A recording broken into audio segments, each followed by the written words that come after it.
C'est l'une des bases des fondements de l'Union européenne, la volonté de maintenir la paix entre les États membres et dans le monde. Pourtant, la guerre en Ukraine a obligé l'Europe à se remettre en question sur sa politique de défense. J'ai rencontré Marie-Raphaëlle Minier, elle est manager au Centre Europe Direct de Saint-Germain-en-Laye et elle nous explique les initiatives principales de l'Europe pour accentuer sa politique de défense. Accélérer cette dynamique, puisque avant le conflit, la défense européenne c'était quelque chose de relativement faible, mais depuis 2022, l'UE a vraiment intensifié ses efforts.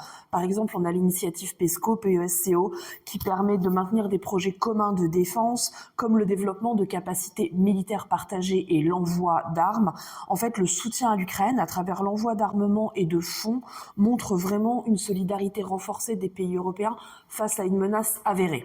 Avec les différentes prises de parole d'Emmanuel Macron et d'Ursula von der Leyen, la présidente de la Commission européenne, l'inquiétude des citoyens n'a fait qu'accroître. Si elle prône la paix, l'Europe se prépare-t-elle nécessairement à entrer en guerre ? Alors non, l'Europe ne se prépare pas à une guerre, mais à se défendre en cas de besoin.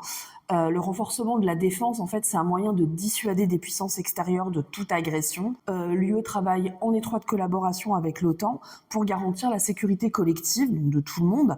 Et par ailleurs, l'UE a maintenu des sanctions contre la Russie, tout en cherchant des solutions diplomatiques. Donc on est vraiment dans la défense, la contrainte, mais pas du tout se préparer à être en état de guerre. La politique de défense qui a donc été renforcée depuis le début du conflit en Ukraine, mais qui ne se limite pas qu'à cet événement. C'est la mission EUTM en République centrafricaine, qui est là depuis 2016, et où l'UE a déployé une mission de formation militaire pour aider les forces armées centrafricaines à se réorganiser et à maintenir la sécurité d'un pays en pleine guerre civile. Cette mission vise en fait à renforcer la capacité de défense locale et à contribuer à la stabilisation du pays. Dans cette politique de défense, l'Union européenne ne néglige pas la cybersécurité, devenue un pilier de la défense moderne. Les menaces numériques se font de plus en plus nombreuses, visant notamment les entreprises et les gouvernements.